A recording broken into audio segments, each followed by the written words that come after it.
नमस्कार, स्वागत है आपका विराट 24 न्यूज में। मैं आपके साथ आदर्श। खबर रीवा जिले से है, जहां गुर विधानसभा क्षेत्र से कांग्रेस प्रत्याशी कपिध्वज सिंह अपने समर्थकों के साथ कलेक्ट्रेट पहुंचकर नामांकन दाखिल किया।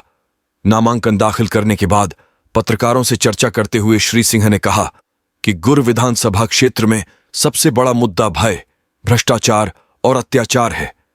भाजपा की जन विरोधी नीतियों के चलते उन्हें खासा समर्थन मिल रहा है। आइए सुनते हैं नामांकन दाखिल करने पहुंचे कांग्रेस प्रत्याशी कपिध्वज सिंह ने किस तरह से भाजपा पर निशाना साधते हुए मिल रहे अपने समर्थन की बात कही है। इन मुद्दों को लेकर आप चुनाव मैदान में लोगों के बीच जा रहे हैं, कितना समर्थन मिल रहा है? समर्थन तो भरपूर मिल रहा है और सबसे बड़ा मुद्दा तो जो गुड़ विधानसभा क्षेत्र में भ्रष्टाचार और अत्याचार है, इससे यहाँ की जनता मुक्ति पाना चाहती है। साथ ही गुड़ विधानसभा क्षेत्र पूरे मध्य प्रदेश में भारतीय जनता पार्टी की जो जन विरोधी नीति और रीति है, इससे भी जनता मुक्ति पाना चाहती है। हमारे क्षेत्र में मूलभूत सुविधाओं का अभाव है, यहाँ रोजगार है नहीं, जिस कारण से यहाँ की जो हमारे युवा हैं वो पलायन करने को विवश है। तो हम लोगों के यही मुद्दे हैं कि सबसे पहले तो अपनी आचार फाउंडेशनल जो हमारा ढांचा है उसको मजबूत करें और उसके बाद आगे जो नई नई योजनाएं हैं, नए एक्सपेक्टेशंस हैं, उस पर हम लोग काम करें। एक बेरोजगारी एक बड़ा मुद्दा रहा, पूरा प्लांट होने के बाद भी स्थानीय लोगों को रोजगार नहीं मिला, तो उस पर क्या पहल की जाएगी? देखिए, उस पर तो निर्णायक पहल होगी, क्योंकि सरकार का ये कमिटमेंट था कि जब उद्योग स्थापित होगा तो 70% क्षेत्रीय युवाओं को रोजगार मिलेगा, परंतु ऐसा है नहीं। तो इस पर तो हम लोग निर्णायक लड़ाई लड़ेंगे, जो हमारा अधिकार है उसको हम लेके ही लौटेंगे। गुड़ क्षेत्र में सतत आप संपर्क में हैं, लगातार जनता के बीच हैं, क्या भौगोलिक जो ढांचा है गुड़ का अभी तक कैसे, मतलब गुड़ क्षेत्र को आप समझ पाए हैं? क्या ज्वलंत मुद्दे हैं गुड़ के और जनता क्या अपेक्षाएं करती है, क्या पूरी नहीं हो पाई है अभी तक? देखिए, पूरा तो कुछ भी नहीं हुआ है।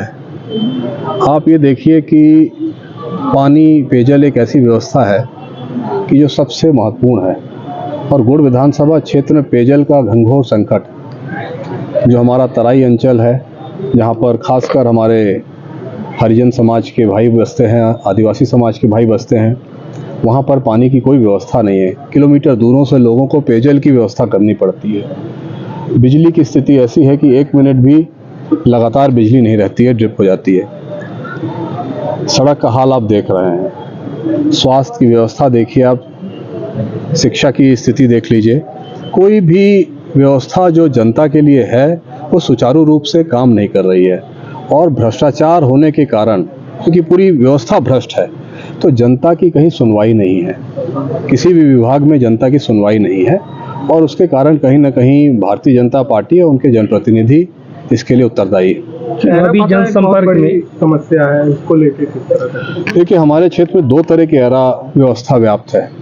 एक तो एरा मवेशी हैं, जिससे किसानों की फसल और कुछ हद तक आवागमन करने वालों को रोड में बाधा होती है, लेकिन उससे बड़ी समस्या हमारे क्षेत्र में एरा नेता की है, और कुछ नेता तो ऑन कैमरा ये स्वीकार कर चुके हैं कि कहीं भी जाइए, कहीं भी चरिए, क्या जाता है। तो गुड़ विधानसभा क्षेत्र एरा नेता से पहले मुक्ति पानी चाहती है, और एरा नेता से मुक्ति हम पा लेंगे तो एरा मवेशी से भी हम व्यवस्था अपनी कर लेंगे। 2013 फिर 2018 अंतिम चुनाव है, जो वर्तमान में वहाँ निवर्तमान विधायक हैं जी, उनका यही कमिटमेंट आम जनता के बीच में रहा है।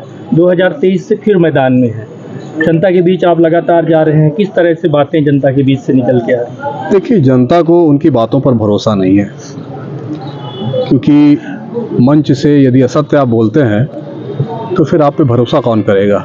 खैर, विषय ये नहीं है कि वो सच बोलते हैं, झूठ बोलते हैं। विषय ये है कि क्या कोई 85 वर्ष का व्यक्ति, कोई भी हो वो, क्या वो जनता की सेवा करने के लिए मेडिकली फिट हैं? क्या वो दौड़ सकते हैं? क्या वो भाग सकते हैं? 85 वर्ष की उम्र में लोगों की स्मरण शक्ति घटने लगती है, लोगों को स्वास्थ्य की परेशानियां आती हैं, और ऐसी परिस्थिति में आप भारतीय जनता पार्टी इस तरह उनको नहीं करना चाहिए। गुड़ विधानसभा क्षेत्र में ऐसे नौजवान प्रत्याशी भी हो सकते थे और क्षेत्रीय प्रत्याशी भी हो सकते थे। ये बात समझ से परे है कि भारतीय जनता पार्टी ने एक ऐसे व्यक्ति को क्यों चुना जो 85 वर्ष के हो चुके हैं और जनता की सेवा करने के लिए अब असमर्थ हैं। महिला आरक्षण को लेकर भाजपा बहुत बात करती है, लेकिन किसी महिला को टिकट नहीं दिया गया बीजेपी से अपने रीवा में। देखिए, भाजपा तो खुद ही स्वीकार करती है कि हम झूठ बोलते हैं, जुमला चुनाव के समय हम जुमले फेंकते हैं। तो भाजपा के कमिटमेंट पर अब कोई भरोसा नहीं है। लेकिन आप कांग्रेस के कमिटमेंट देखिए कि हम लोग 5 वचन के आधार पर पिछला चुनाव 2018 वाला लड़े थे और सरकार बनते ही 5 वचन पर तत्काल अमल हुआ। और ये दुर्भाग्य है कि सरकार गिर गई, चली नहीं आगे।